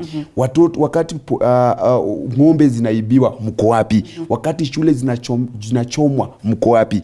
So hii wakati ni wakati wa kushirikiana na serikali ifanye kazi yake, na wale politician ambao wako kwa hii biashara, kama kuna evidence kweli vile Kindiki alisema kuna evidence, na kuna evidence, na juzi hivi karibuni ata mention those cartel, those people have been involved in this mess, wakuwa mention, atuwa ichukuliwe, kama ni kwenda polisi washikwe, na because inatakana goodwill. If the politicians in the ground, these leaders were saying that now there's no need of KDF, we'll sit down and negotiate. For 20 years we've been sitting down, we've developed report, we have even table report in parliament. International humanitarian organizations have table report that bring dialogue, bring negotiation. Religious leaders have tried. Now there's no change. For the last 40 years, the last 30 years, there's nothing we're negotiating anymore. The government should take responsibility and do with this business once and for all. Kuna kitu alikuwa anasema, what can government do for them to at least areas that they need to mark the area, they take control as he said. Then kama ni curfew, by saa 11 hakuna kutembea, because this could be connection between, this majangali pia wanakuja kuchukua chakula nyumbani wanarudi mistuni kuangaisha serikali na polisi na jeshi. So kwanza watoke kwa hizo sehemu, watu watoke kwa hizo sehemu, they go to safe areas, create a distance where watu hawezi fikia kutoa chakula, tafuta maji na all that. So the government will deal with them. Let me tell you, this business was in Mount Elgon, and the government went to Mount Elgon, and it was done once and for all. Mimi ningeomba to support the government of the day, to support Kindiki, let the religious leaders in that place support Professor, let the politicians support the government. We do away with this business once and for all. We love our country. We love Kenya. We love every part of Kenya in thriving in terms of maendeleo, development and all that. But if other regions are being left behind, we've just talked of CDF. There's a lot of money that was given to the members of parliament. Why are they going to take this money? If you built a school, tomorrow school is banned. You build an hospital, the hospital is banned. Nobody can even go to those hospitals. So it's a waste of money. This government is releasing money. We need security. We need peace for the development to thrive in this area. Kiprono, nadhani nitaelekeza swali hilo kwako, manake awali tumewasikia wakazi wa maeneo hayo na hususan kaunti 6 zilizoathirika na utovu wa usalama wakisema kwamba utumizi au serikali kuwatuma KDF katika maeneo yale inakuwa hata ni hatari zaidi kwao. Sijui kwa mtazamo wako, na unapozungumza kwa niaba ya shirika la Amnesty International, shirika ambalo lina pigania haki za kibinadamu, utumizi wa jeshi KDF katika maeneo hayo kutatua suluhu hili la utovu wa usalama, kwa mtazamo wako ni upi? Kwanza apart from kuwa mtu kutoka Amnesty International, mimi pia ni wakili. Na katiba yetu inasema kuwa tukitaka kutumia KDF kwa operesheni lazima parliament iwapatie permission. Sasa sijui kama hii imefanyika ama haijafanyika. In any case, tumeambiwa kuwa KDF wako pale kurudisha usalama na wako chini ya command ya National Police Service. Bado hatujapata ripoti kuwa kuna ukiukaji wa haki ama kuna, because that is part of our work. So tunataka tu operesheni ifanywe with the use of force and firearms laws. Unajua nikijaribu kwenda nikitaka kuua inzi siwezi uwa inzi na nyundo. Unaelewa? So lazima kuwe na proportionate force na vitu kama hizo. Lakini kitu kingine tunatakana kuelewa ni kuwa eneo hizi ni kubwa sana. Turkana peke yake, Turkana county peke yake ni 13% ya Kenya. In terms of size. So in Turkana East is affected, I think Turkana South. Kuna areas za Baringo Baringo East, kuna eneo za Marakwet. Kwa hivyo the dynamics za hizi maeneo ni tofauti. Kwa mfano, shida ya eneo za Baringo pale ukiangalia Makutani, Arabal, Sirata ni shida za mpaka. Kuwa kuna watu wamekuwa kikuja kusongesha mpaka, na alafu wakisongesha mpaka pia IBC inakuja inasongesha polling station. In other words, there are people who are politically motivated and taking over other people's land and actually taking over the area politically. Unaona sasa hapo kuna that's a whole other issue, na ukiangalia vitu ndio wanafanya si ati ni kuiba mifugo, ni kusongesha watu. Wanaenda kwa mashule, wanapata shule kabisa inafanya kazi, wana displace watu, wanaweka ng'ombe ndani ya shule. Wanaharibu borehole inayotumia solar, for example. That is something I saw in the KNCHR report. Kama wewe ni mfugaji wa ng'ombe, mbona unaharibu a source of water? Unaona? Alafu kuna makabila zingine zenye ni ndogo sana kama wale wa Ilchamus wenye hawana area yao, tuseme wanaweza sema ni yao. Hao pia wamesongeshwa, so kuna other layers of rights that are being violated. There are a marginalized group being further marginalized. So there's an intersection of issues going on. Some of it are cultural. By the way, kuna maeneo pali watu pia hawana bunduki. Kuna makabila nye watu hawana bunduki. Kuna makabila wamepewa bunduki na serikali. Na kuna wengine pia wananunua bunduki. Haya, mtazamaji, sasa tufululize hadi katika kaunti ya Pokot Magharibi. Kumbuka hii pia ni mojawapo ya kaunti ambayo imeathirika na utovu wa usalama. Tuungane na mwanahabari wetu Andrew Juma kutoka maeneo hayo. Andrew, hapa studioni tunaangazia mtanziko wa usalama hapo katika kaunti ya Pokot Magharibi. Hali ikoje? Kaunti hii ya Pokot Magharibi leo hii katika mjadala wa mtanziko wa usalama katika eneo hili la bonde la Kerio wa kaunti ya Pokot Magharibi. Tunaangazia tu tatizo la usalama katika kaunti hizi, ikizingatiwa kwamba sasa vile vikosi vya usalama kwa operesheni ya pamoja ya maafisa wa polisi na wale maafisa wa KDF inaendelea, na leo hii tunajiunga na hapa aliyekuwa pengine askari jeshi ambaye pia atakuwa tu anatuelezea pengine changamoto ambazo kitengo hicho zinaweza pengine tukusuluhisha. Ikumbuka kwamba kuna mambo mengi ambayo yanaendelea. Atakuwa pia anatuelezea tu sana kuhusiana na kila ambacho serikali inafaa ifanye ili kuhakikisha kwamba hali ya usalama inarejeshwa katika bonde hili la Kerio na katika kaunti ya Pokot Magharibi. Utaanza tu kwa jina, utueleze wewe ni nani na pengine operesheni ambayo inaendelea katika bonde hili la Kerio ama katika kaunti hizi 6 na sio katika kaunti ya West Pokot. Unadhani kwamba itasaidia, na kama haitasaidia ni mbinu gani ambazo serikali inafaa iweke ili kuhakikisha kwamba tunaboresha hali ya usalama katika kaunti ya West Pokot? Asante sana TV47.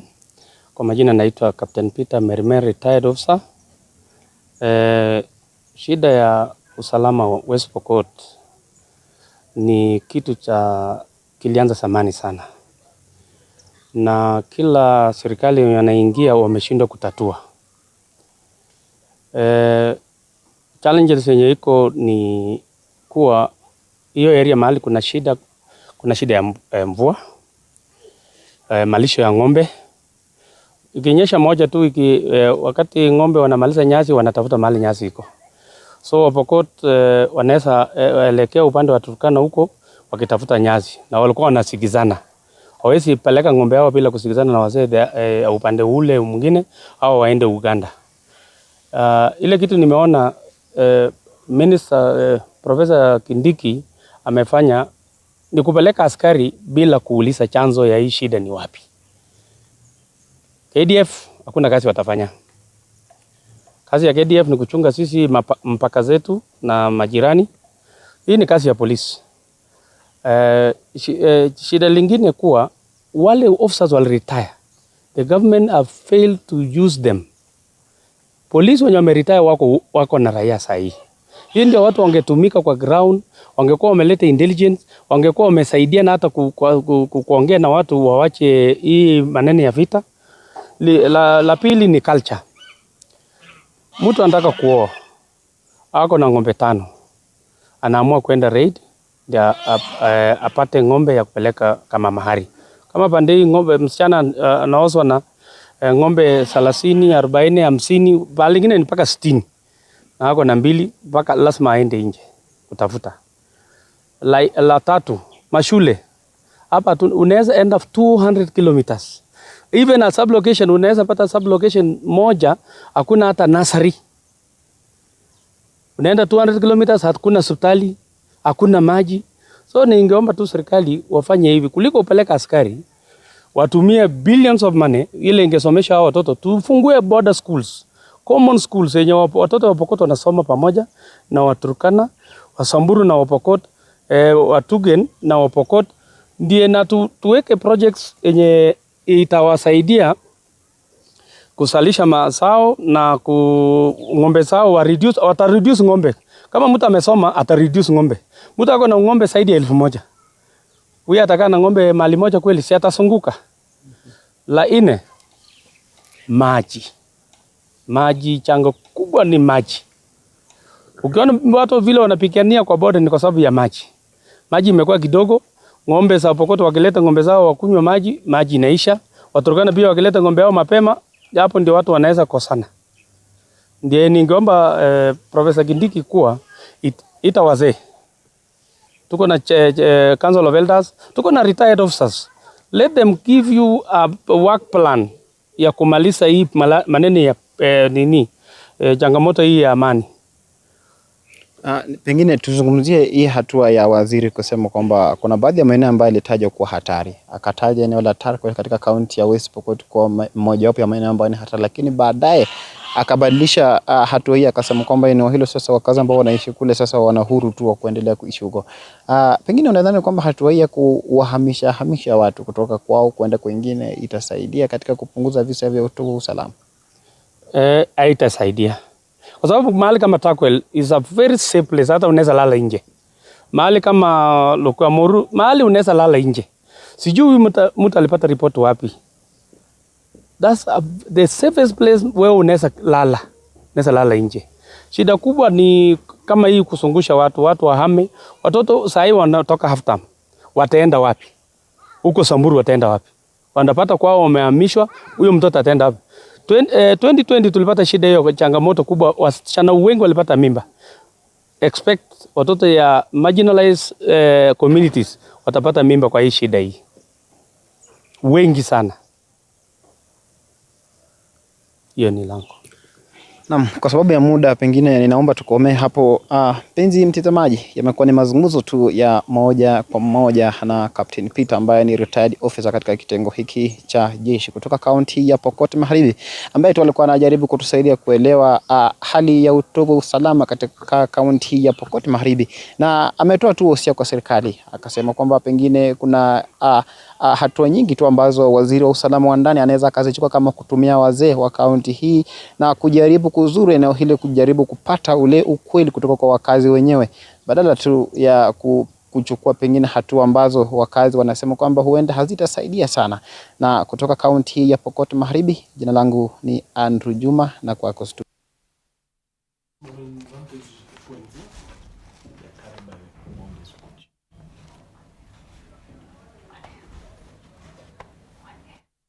Naam, mtazamaji, huyo amekuwa ni mwanahabari wetu Andrew Juma kutoka gatuzi hilo la Pokot Magharibi, bila shaka akizungumza na wakazi maeneo hayo kuhusiana na hali ya utovu wa usalama.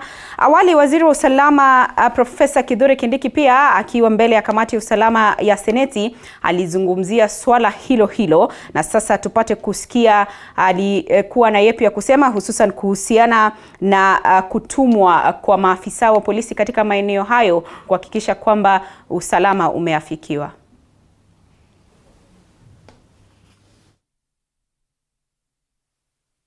We have gazetted parts of 6 counties which we consider disturbed and dangerous.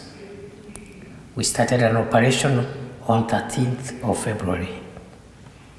Over the last 3 weeks, Honorable Chair and members, we have been able to deploy adequately, both personnel and equipment. They are on the ground.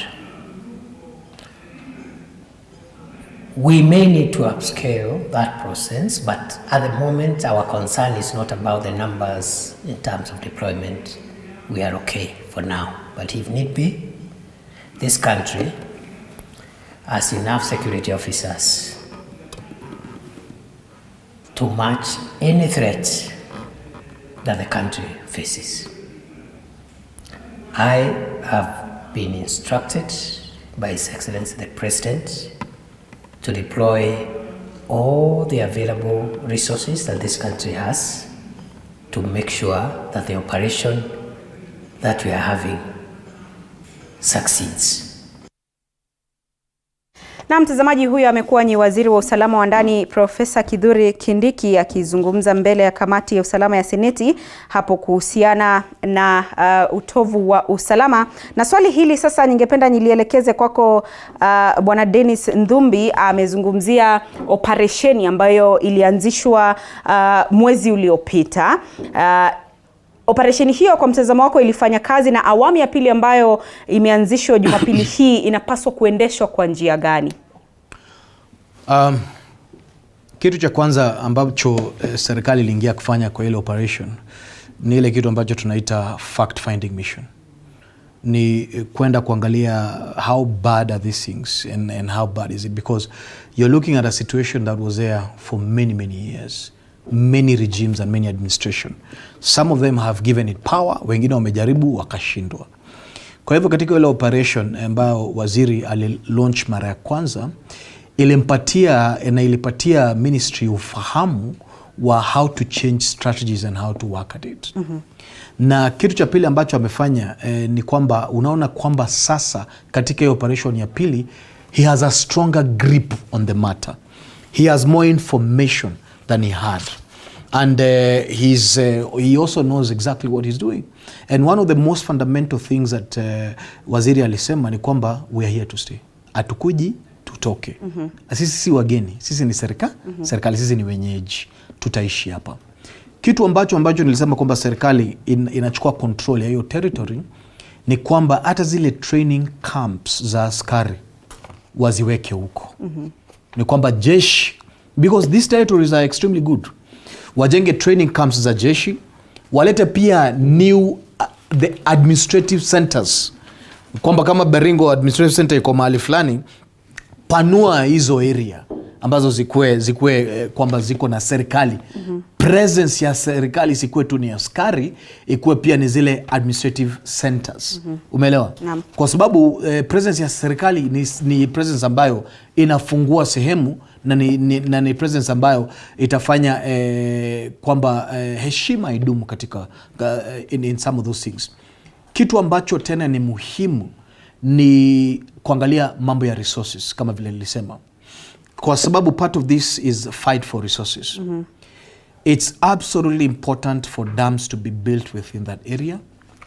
Kitu ambacho ni cha utatanishi ni kwamba sehemu kubwa ya hizo counties ni sehemu ambayo shamba iko katika mikono ya privates, ya watu kibinafsi.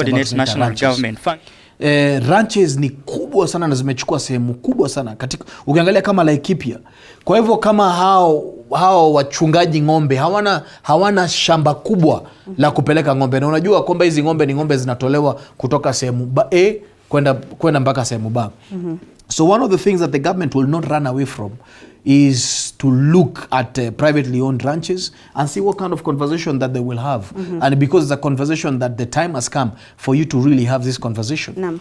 Na pia katika resources, fungua mabarabara, jenga mabarabara, jenga mashule, build shopping center, encourage investment there. Hii ni sehemu ambayo it can grow food. Chukua NYS, chukua jeshi, fanya what we call military driven food production systems. Kama vile tuko na ile Gulana Kulalu, you can have huge food projects in many of these areas. These areas are fertile, they have excellent soils, you know, at the end of the day. So we can make these areas extremely productive if government opens up these areas to infrastructure. If government inachukua NYS na wengine to do food production. Watu huko hawafai wakuwe na njaa. Ukitembea huko Wandrin, wewe mwenyewe utapenda kukua na kashamba huko. Na pengine unaweza pia angukia bwana Mpokot kama una saa zingine. Lakini hii ni sehemu ambayo Mungu amebariki. Ukiangalia Takwel where tunapata stima, wenyeji wa Pokot, they don't benefit at all from that project at the end of the day. And they don't even benefit from water. Ukiangalia imepelekwa straight mpaka Kabartonjo. So it's time that the Pokots and the Turkanas and many of those areas start to benefit from the resources that come from their own land. So the majority of this, we have to move the basic line serikali inafaa ifanye ni ilete security. Ukileta usalama, anza kuongea mambo ya maendeleo. Naam. Haya, kauli za mwisho kutoka kwako Juma na Kiprono, manake naona muda unatupa kisogo. Wizara ya Usalama ilitangaza kwamba chini ya miezi 7 iliyopita zaidi ya Wakenya 130 wakiwemo maafisa 20 walikuwa wameuawa na majangili. Katika operesheni hii ya pili sasa ifanye nini? Serikali kupitia Wizara ya Usalama wa Ndani ifanye nini?